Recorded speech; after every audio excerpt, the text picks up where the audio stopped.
Hello friends, good afternoon. आज मी शेपूची भाजी आणि ज्वारीची भाकरी बनवली आहे. गौरी गणपतीच्या सणाला जेव्हा गौरी घरी येतात तेव्हा गौरीच्या आवडीचे जेवण बनवले जाते, म्हणजे शेपूची भाजी आणि ज्वारीची भाकरी बनवली जाते. शेपूच्या भाजीमध्ये भोपळ्याची भाजी पण मिक्स केली जाते, पण आमच्याकडे भोपळ्याची भाजी मिळत नाही. मी शेपूची भाजी स्वच्छ निवडून घेतली होती. नंतर ती 2 वेळा पाण्याने धुवून घेतली होती. नंतर ती भाजी मी चिरून घेतली होती आणि गरम केलेल्या कढईमध्ये मी फोडणीसाठी तेल टाकले होते.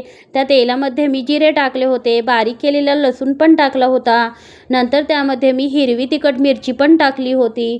नंतर त्यामध्ये मी ओलं खोबरं पण टाकले होते. नंतर त्यामध्ये मी चिरून घेतलेली शेपूची भाजी पण टाकली होती. नंतर त्या भाजीमध्ये मी काळा हुलगा टाकला होता. नंतर त्यामध्ये मी भिजत घातलेली मुगाची डाळ पण टाकली होती. डाळ टाकल्यानंतर त्यामध्ये मी माझ्या अंदाजेप्रमाणे बारीक मीठ पण टाकले होते. मीठ टाकल्यानंतर या भाजीमध्ये मी थोडेसे पाणी पण टाकले होते.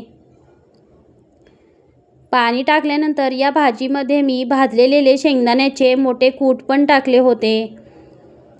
कूट टाकल्यानंतर ही भाजी छान हलवून घेतली होती. नंतर या भाजीवर मी 10 मिनिटे ताट झाकून ठेवले होते. 10 मिनिटे नंतर हे ताट मी काढून घेतले होते.